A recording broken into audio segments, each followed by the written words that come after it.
All right, y'all. It is time to shine. It is time to shine.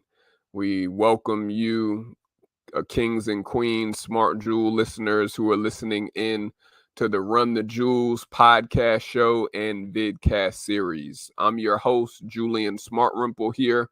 We appreciate y'all rocking with us for our episode today. If you are just joining us for the first time, welcome. Shout out to all of our Twitter Space and Wisdom listeners that are getting exclusive access to our episode before it even drops. And so shout out to our Wisdom and Twitter Space listeners. But if this is your first time joining us, welcome again to the Run the Jewels podcast show and vidcast series. The RTJ Lifestyle Show was created to spread inspiration to young professionals and millennial entrepreneurs who want to learn wisdom on how to shine brighter in their careers or their businesses. And so if you are a fellow entrepreneur, big up to you. If you are a young professional that happens to be a millennial or a Gen Zer, we always give big up to our millennial and Gen Z audience. But even if you are a baby boomer that is listening in, we still got love for all of our baby boomers out there. Big up to you all who are listening. But we are here again to shine and to shine bright. If you are interested in being a guest on one of our future episodes for RTJ, feel free to fill out the link that we're dropping in the comment section below. If you are a dynamic king or a queen that has a phenomenal testimony, or if you are someone that is a trailblazer and is a leader that is straight up killing it in your industry with your service or your product, feel free to sign up and fill out our interest form below with the link that we're putting in the comment section. And our team will comb through the interest forms and reach out to you if you are a good fit for our RTJ podcast. We appreciate all of our VIP smart jewels that have been a part of this season. We could not have made this show a success without you. Also, you can listen to our previous episodes for the podcast on any music or podcast streaming platform that you catch your favorite music artist or your favorite podcast show. Just search for the Run the Jewels podcast, and you'll be able to listen to all of our episodes from season 1 all the way now to our current season that we are in. And so those are all of my housekeeping for today's episode. Thanks again to those who are tuning in. If you have a question at any time of the interview today for my very special guests, feel free to come onto the stage, Wisdom audience, or even Twitter to ask any questions you may have. This is a live Q&A show, and so we want to make sure we're able to answer and address any questions or comments that you want to drop in the conversation today. And so today's episode title is How to Build a Sovereign Homestead Community Through Cooperative and Collective Economics and Work. And so if you are someone who is interested in learning about how to build off-grid housing or how to live in a homestead off-grid where you're not reliant on literally the government, where you're not reliant on the suburbs or the inner city, you are in the right place for today's special episode that I'm going to be introducing my very special guest, who I met actually recently this year at the Black Homesteaders Conference Shout out to Ghazi Muhammad and his wife Shaheen Muhammad, who are here in Douglasville, Georgia. They have a plot of land that is, I believe it is 20 acres that they own, and they have a farm, and also, of course, they run special events and all other businesses on their 20 acres that they own. And they hosted a Black Homesteaders Conference for those who are interested in learning about how to live off grid. And so they do it each and every year. This is their second year doing it. And so for those who are interested in seeing and learning how to be a homesteader and to live off grid and work through cooperative and collective economics with a community and to have sovereignty with that community, you are in the right place to be. And so I'm going to introduce my very special guest who I met at the Black Homesteaders Conference. He is an entrepreneur, and he is a land owner and a land investor, real estate investor, and a business owner himself. He's very well educated on this subject of teaching others how to own and also to attain land and even to live off grid. And so we're going to be letting him tell us a little bit about his community that he's building here in the South in the USA with homesteaders that are just like him. And so without further ado, I want to introduce you to Baakir Tyehimba. Baakir, how are you feeling today, King? I'm absolutely African. How you feeling? Doing well, King. We appreciate you rocking with us and joining us for today's episode, man. Right on. I'm happy to be here and honored to be here. For sure. And what we usually start off our episodes, Baakir, with allowing our guests to get to know you a little bit. And so, Baakir, tell people where you're originally from, your hometown, and then also where you're streaming today's episode with us today, and like why is this an important subject for you to educate our audience on before we start? Yeah, so I'm from New Orleans, Louisiana. I was born in New Orleans and lived there most of my life, and found where I'm streaming from now is in what we space that we call Sianda. It's a Isi Zulu term that means we are growing collectively and as a community, and found this particular land by coming out here, working with an elder that I know who is also a part of our group, helping her to, till her soil and farm her land.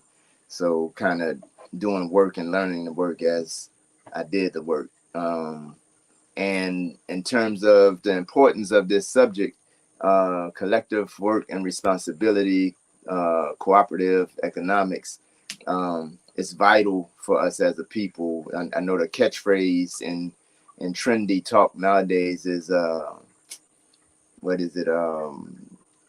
Generational wealth. And I don't push hard against it, but I do like to emphasize the idea of us really working towards national wealth and national, prosperity as a nation of people, so that we're not becoming the same individuals who we have been oppressed by and opposed by. So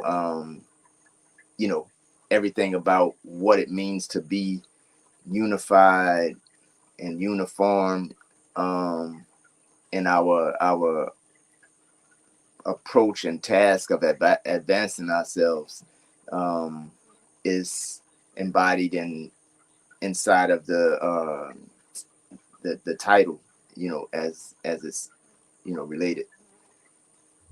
Absolutely, King. And shout out, I forgot to say again, shout out to the Noya. I know Baakir, when I met the King I forgot to mention, y'all, he was wearing the Ethiopian garbs with the flag colors of Mother Ethiopia in East Africa. And so I was talking to the brethren, and then I heard he had an accent, and I was like, "Where you from?" I said, "Are you Geechee?" He was like something like that. He said he's from New Orleans. And so for those who are tuning in, if you have been to the beautiful state of Louisiana and been to New Orleans, whether it was pre-Katrina or post-Katrina, you know the New Orleans accent is very distinct. And so shout out to all of our listeners from New Orleans or from Louisiana or the bayou down the river. But Akir, like talk to us, King. Let's start from the beginning, man. I know you have always been about revolutionary movements and wanting to teach the community and teach the people how to really be self-sustainable and how to like live separate from having to really really depend on the government or depend on the powers that be. And so like talk to us, like how did you get into entrepreneurship and even getting into community development? Like tell us your beginnings. Yeah, so my beginnings go a long way back to my preteen years, but I'll keep it short and just really say that and real quick, if y'all hear me, saying like shouting almost or saying hapana on a regular, I have these animals in my house, a couple cats and a dog. So I was born to a teenage mother. My mother was 16 when she had me. And, back in the 70s, early 70s, and my grandmother and my mom had a real, loving relationship. And my grandmother actually did a lot of my rearing, as a child, while my mom finished school and went to, college and different things that she did. My grandmother was a very religious woman. She was an evangelist, a traveling evangelist at the time. And she instilled in me, I learned how to read by reading the Old Testaments before Dick and Jane and See Sam and, all those other reader books.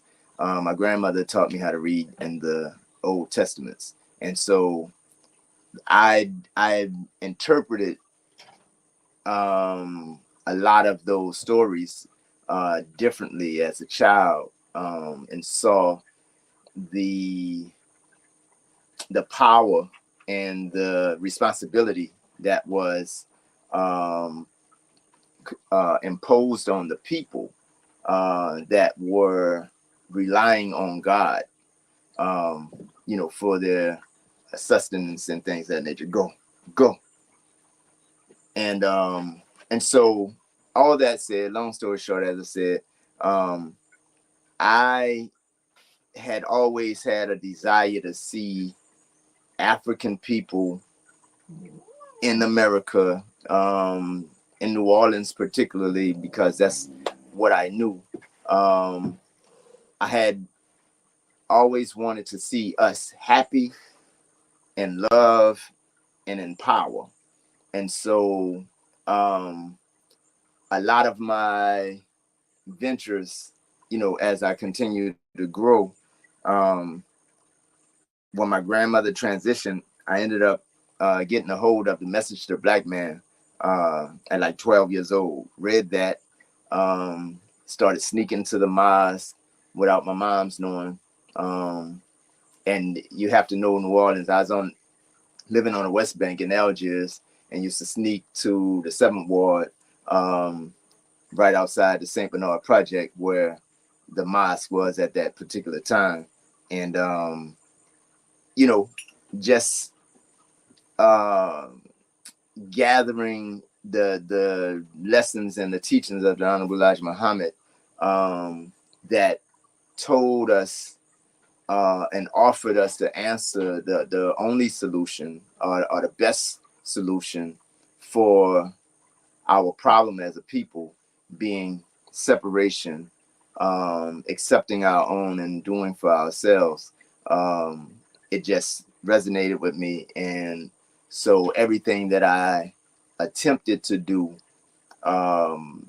from junior high on till now has been, about figuring how to get us as African people to just be, not asking for no permission, not needing anything written down by anybody else.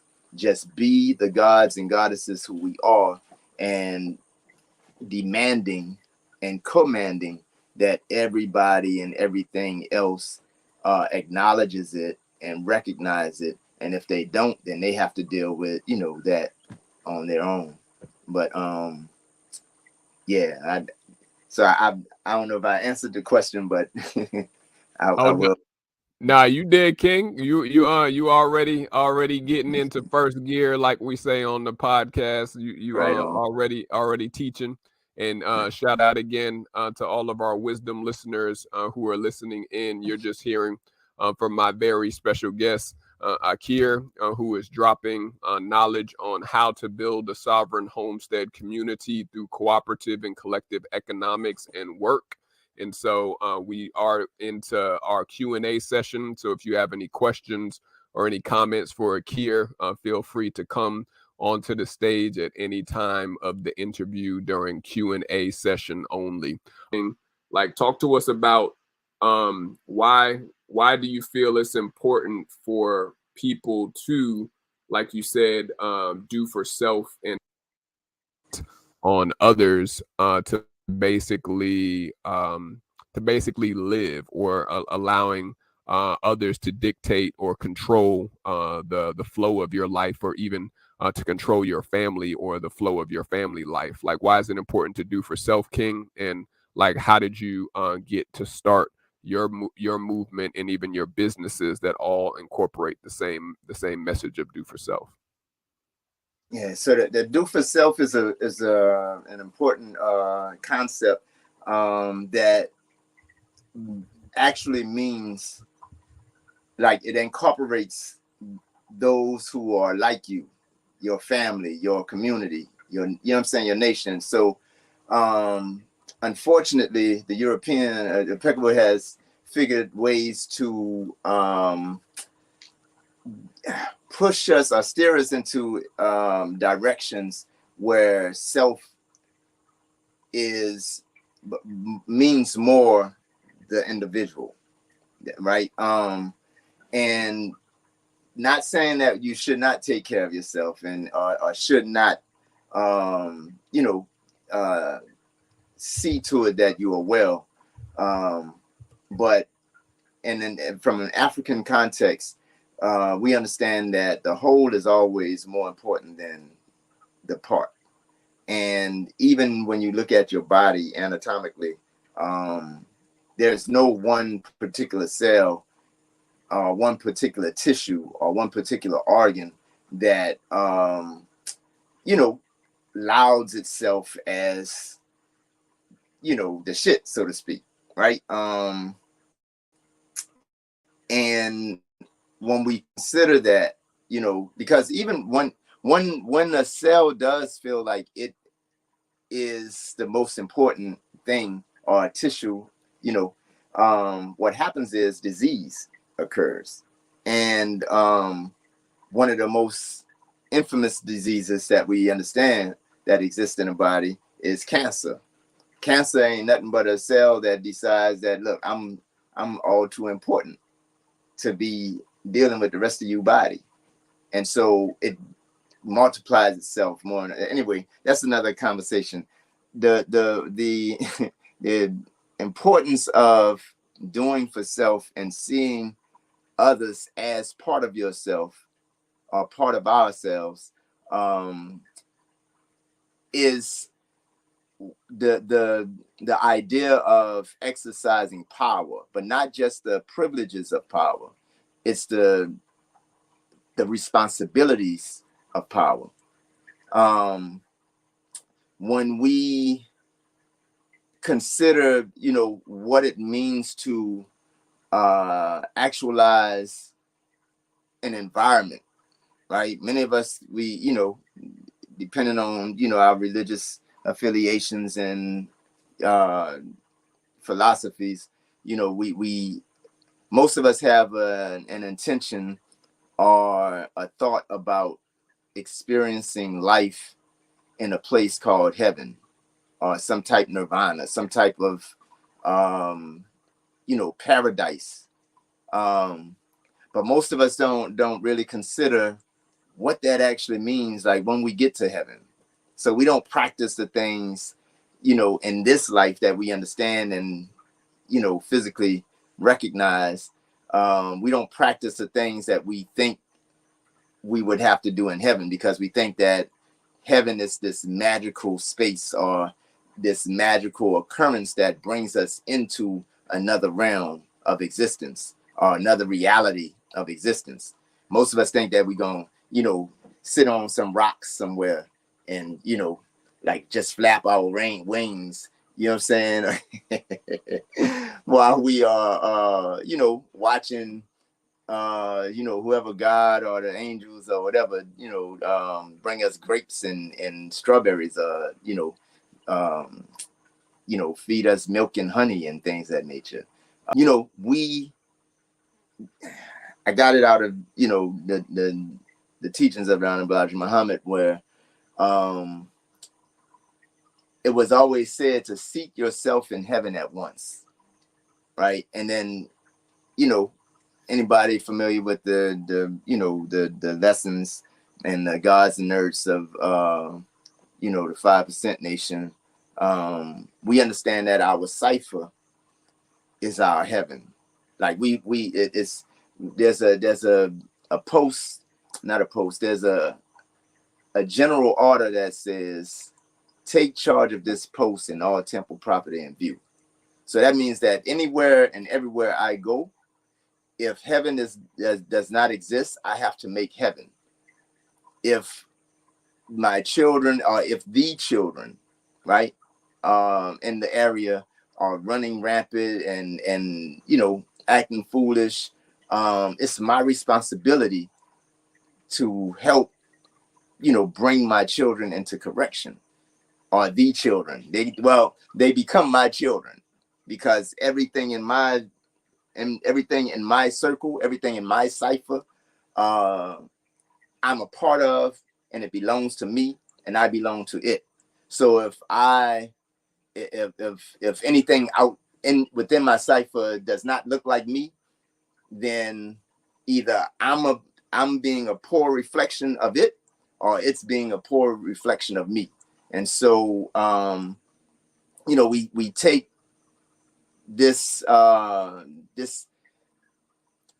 task, we take this responsibility as very, very important, and that all that we need and want, we decide based on our own values and our own standards.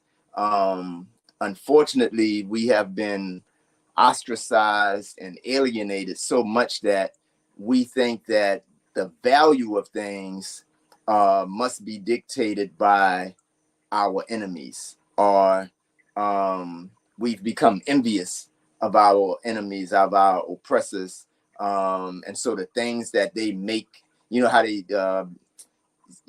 some of, so I'll just say it. There used to be a saying, there's still a saying, that the white man's ice is always colder than the black man's.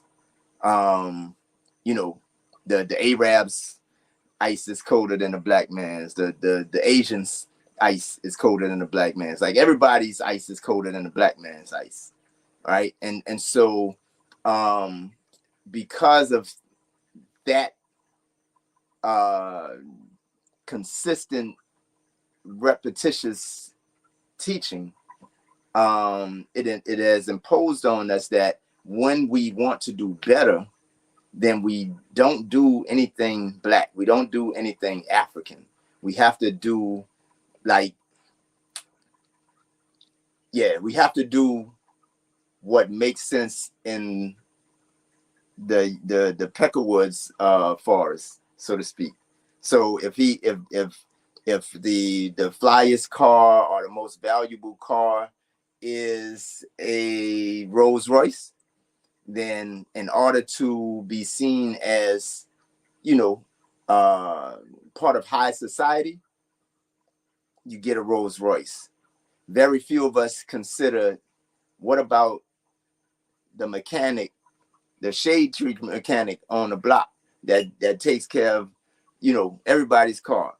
This cat has the knowledge, wisdom, and understanding to build a car himself if he had the proper resources. And then if we gave him the proper resources and he built the car, we would not want to drive his car because it does not have the name of whoever the Royce family is. And so all that full circle, just to say that, having the authority, the audacity, and power to actualize all of what we desire in life, that allows us as a family of people to be happy, right? They talk about these Jewels, those 12 Jewels: knowledge, wisdom, understanding,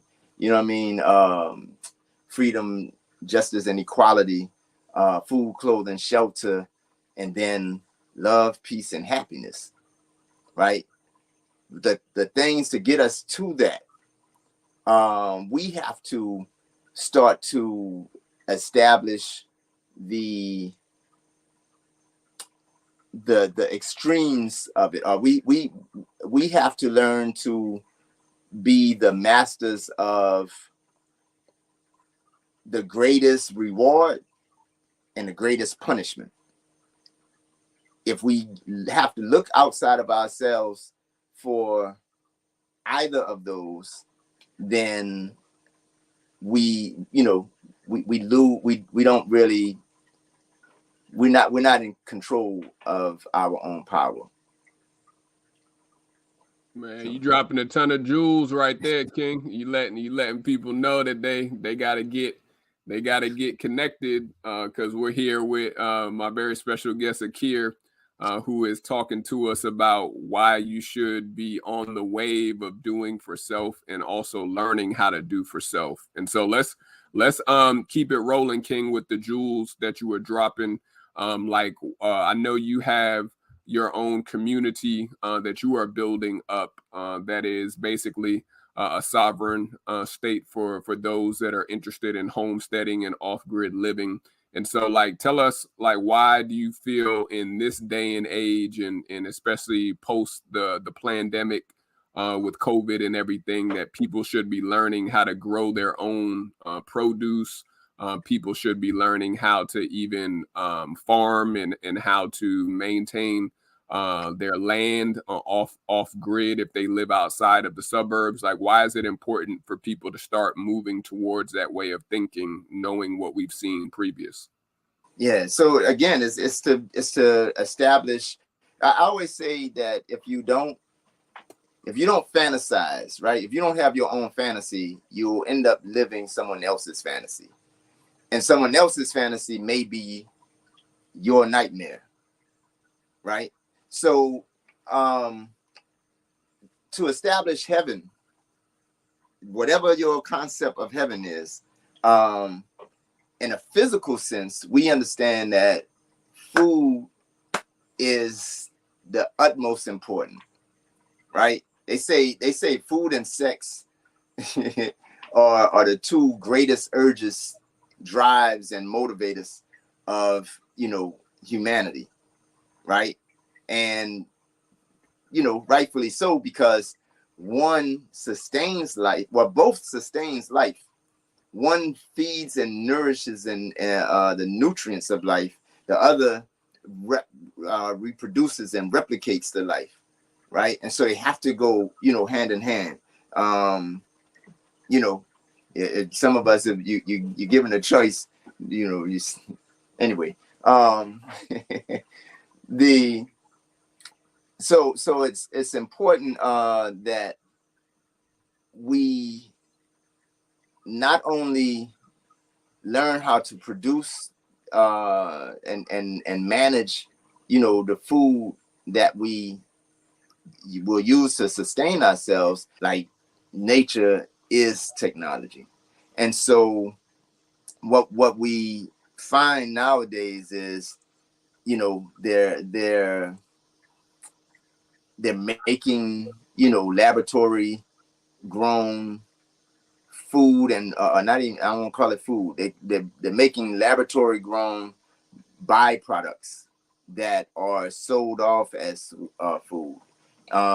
There's a movie that I watched recently. Again, it's an old movie from maybe the 60s. I like blaxploitation movies, but this is, you know, some white folk movie.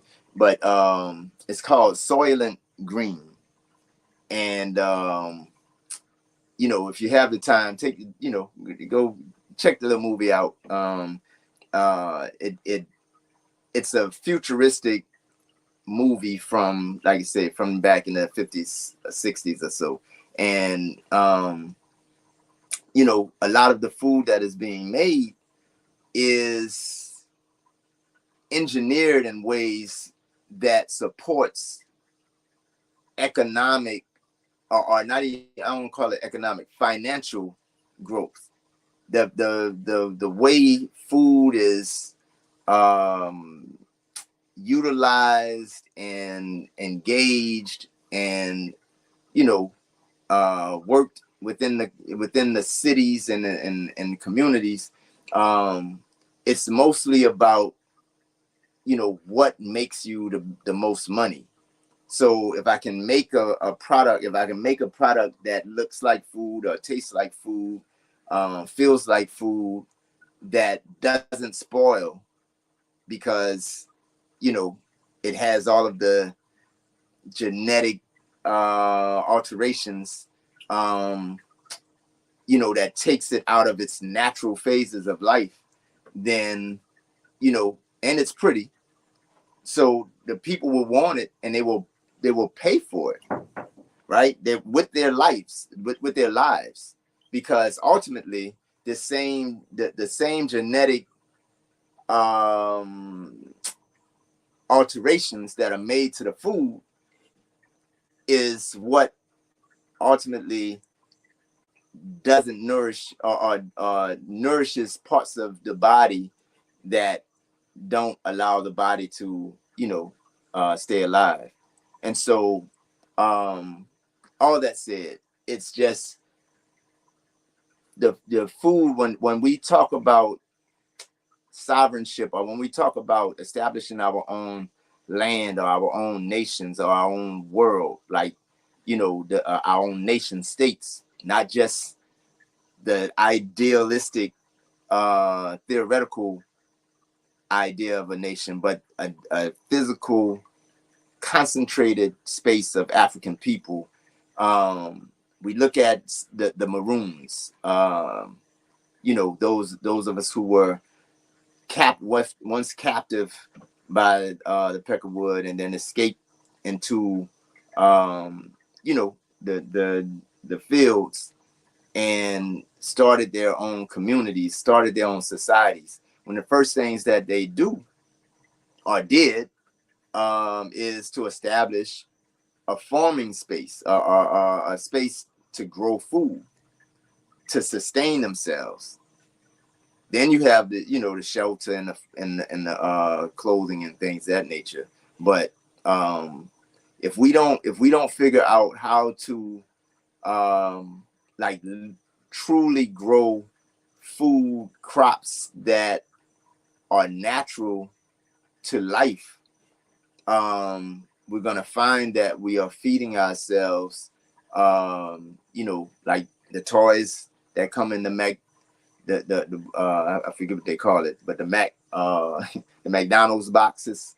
You know that the children like the toys more than they like the food, but the food is actually a toy. You know what I mean?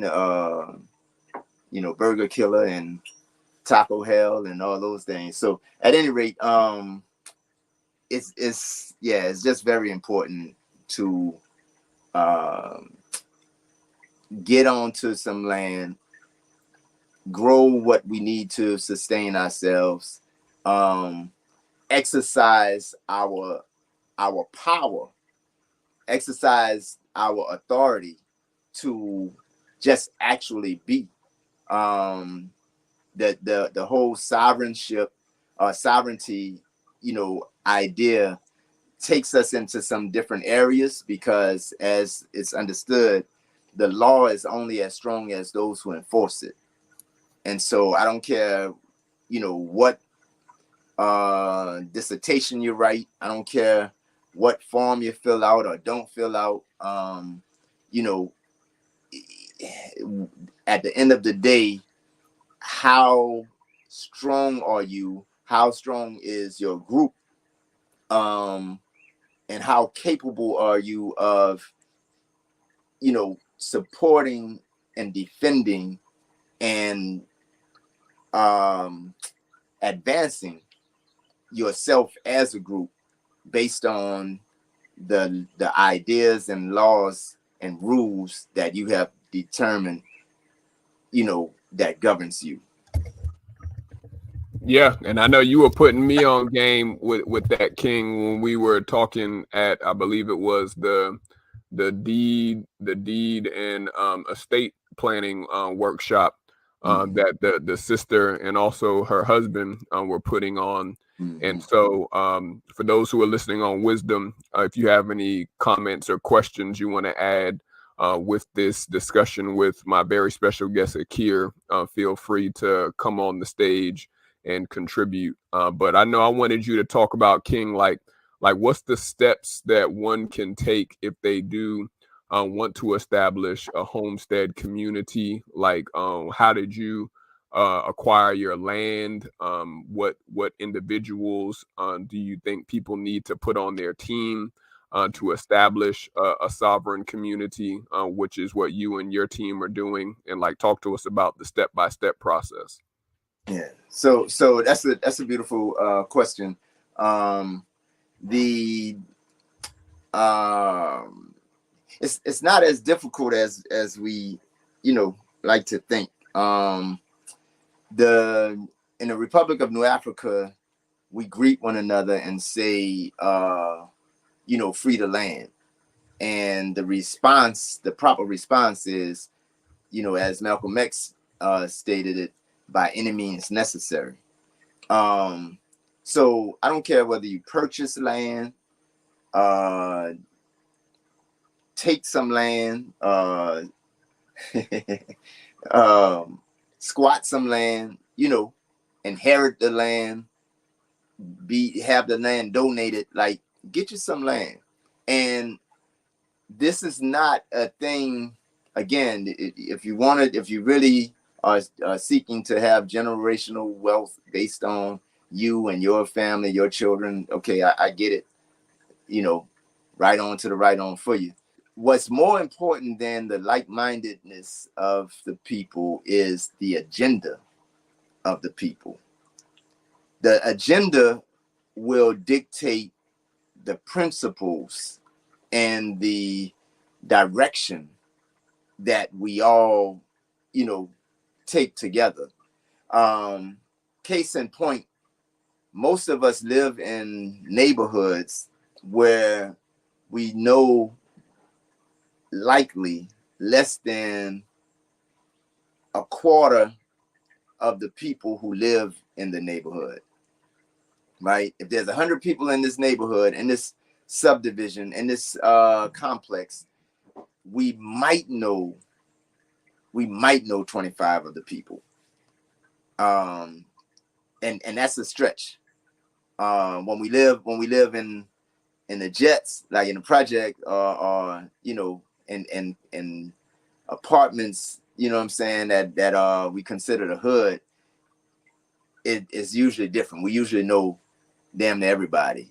But when we start calling ourselves excelling and buying, you know, pretty and big fancy houses, typical fashion in which we grow, quote unquote, grow and develop as individuals, not as a people, we tend to not exercise those African principles and those African standards or values that you know we are born with, are born to.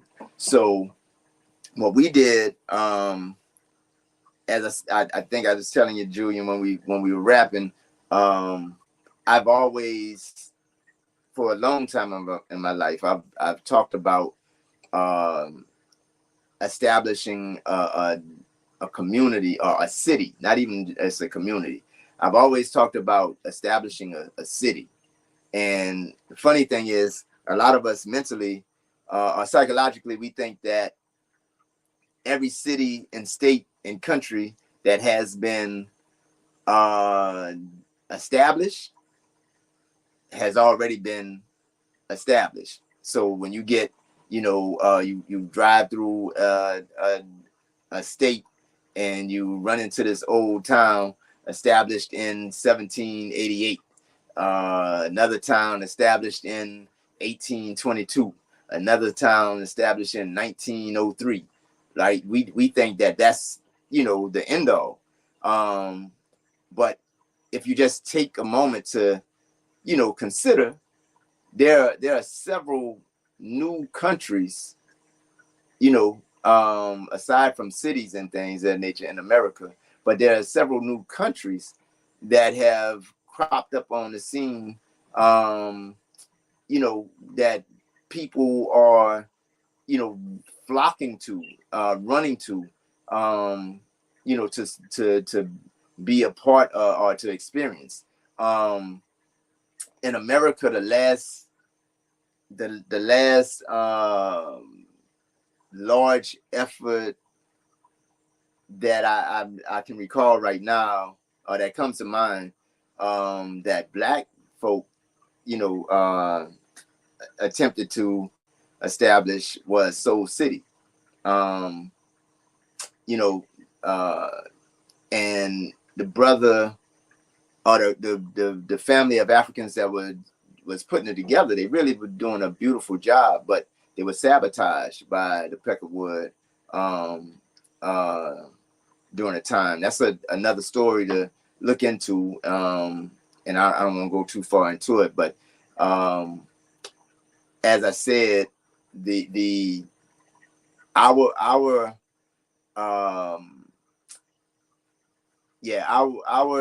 route was, I had been talking about establishing a city, came out here to where I am in Bama town, and started looking for some land, found 3 different parcels, settled on this one, got it for a beautiful price. Before going into closing, I called nearly 200 people in my contact and my phone contact list to ask if they were interested in being involved.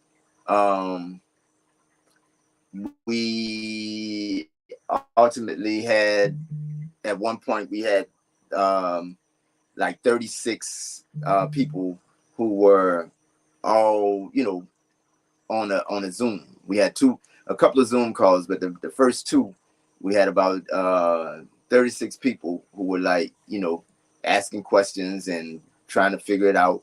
By the time we got to closing in September of 2020,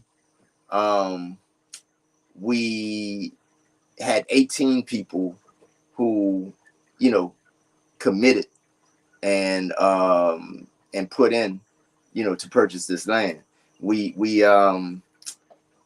when I offered or asked for participation, the one thing I emphasized was that I didn't want anybody to not be a part of it because they didn't have the money to, get involved. And so all I asked was, if you're really interested in, about doing this work, pledge it. And so, we had, one person who did $150, two people who did $250, one who did $500, two people who didn't do anything. They didn't have any money. They just said, yeah, but I'm in. And and this, mind you, I'll be like dead honest, because I don't want anybody to think that this is just not a feasible thing. Like, I'm an open book. You know what I'm saying? We already got the land, and ain't nobody coming to take it. So we got 15.3 acres of land. It was on the market for $16,000. We got it for $13,500, and so that's $850 an acre. At the time, I had before, like making that deal, I had only asked everybody for, 3/4, $750. And I felt like that was a reasonable number that, for those of us who don't have a lot of money, it ain't gonna hurt you. Like, it's less than $1,000. And if you get mad with me about $1,000, then you just wanted to be mad anyway. You know what I'm saying? I still on you, and then we settle our differences. But at any rate, after we closed on the land, purchased the land, everybody made good on their on their pledge, including the two who didn't have any money to put down initially. The only one, I take that back. One person didn't make good on his pledge. The one who had $150. And we come up with our own rules and again, rewards and punishments for how we function together as a collective of citizens. And we have what we call a black tax, so that we can put money into the land without taxing any one particular person. And at this point, I am technically the only one living on the land, but I know that several of our comrades will be here, and there's a number of people who none of us know, maybe not none of us know, but there's several people who are going to become citizens of Sianda, because they understand the necessity and beauty and intelligence of what we're doing. Yeah, King, I already know that it's gonna be blowing up, like I told you when I first met you. So I already know that folks are gonna be coming over there to the promised land, and I'm sure we'll have to have you back for a part 2 to let folks get an update on how the community and also the city is actually progressing. But I know, King, we've reached the final leg of our interview today. I know you talked about a ton of information and putting folks on game to acquire land, especially here in the South where you and I are located. I know you're in Alabama. You talked about your upbringing and how your religious faith also pushed you in order to have the mindset to do for self and also to separate from the system. But what would be a final jewel, Akira, that you would want to leave with the audience on why it's important to own a piece of the earth, and also why it's important, again, to establish a sovereign collective of economics and work ethic? I think that the one of the most critical reasons and purpose for land stewardship, right? Like one thing about the indigenous people of the planet, we rarely talk about owning the earth. We speak and understand that we are interconnected with nature, with the earth, that we belong to the earth and the earth belongs to us in that sense. Not as owners to, pimp the earth so that we can, trash its, resources for our own gratifications and all the things that comes with that. So what my parting words would be to everyone who, hears this: determine what your agenda is, or determine what the agenda of African people is that you are interested in being a part of. There is a lot of intentional harm, a lot of intentional malevolent forces that are, working to do harm to people and the planet. Why they're that way, I ain't trying to answer. I'm not trying to, give an answer or speak to that understanding. But for those of us who want better for ourselves and the people we love, it is imperative that we find and form like physical concentrations of ourselves on parts of this planet that feed the growth and development of our natural selves. Like, understand that depopulation is not a conspiracy theory, right? Like there's this move towards artificial intelligence and augmented realities. It's a pleasure principle that is really aimed at, and not that life is not supposed to be pleasant and pleasurable, but life requires balance, mayat. There is pleasure and there is pain, and there's reasons for both of them, and there's, what I'm saying, they're both important and they're both useful. So again, find some groups of African people, or form groups of yourselves that are able to do the work that is necessary to maintain and support nature and natural, life, if you will. Yeah, King, that's an excellent jewel right there that you dropped, Akir, as a final jewel to have all of us think about. Especially, we got to get to the bottom of what we see, our nature, as you mentioned, deteriorating right before our eyes. And like, how can people, Akir, like, stay in touch with you, King, if they want to support your city and also your movement? Like, what are some ways that people can get in contact with you if they want to sow any type of in-kind seeds or offerings? Like, what are some ways that they can stay in touch with you, King? All right, so, and I didn't give you this, Julian. You could put it up if you can, but so my name is Baakir Tyehimba. You can take phone number. You can call me directly. I get a lot of spam calls anyway, so if that's what you want to play on my phone, join the crew. But my phone number is 504-710-7398.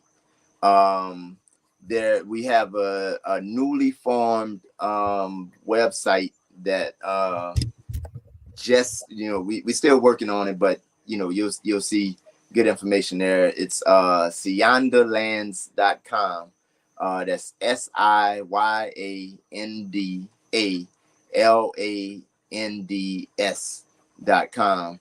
And then you can also email us at siandalands7@gmail.com.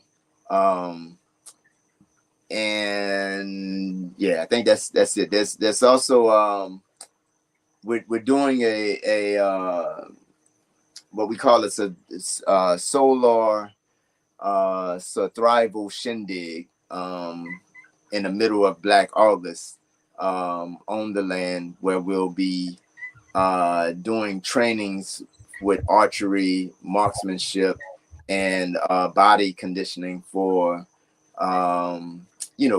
general combat and escape maneuvers. So if you're interested in that, that's also Surthrival. The email for that is Surthrival. That's SURTHRIVAL 2021 at gmail.com. But again, phone number, the other email address, and even on the website, you can find information for that.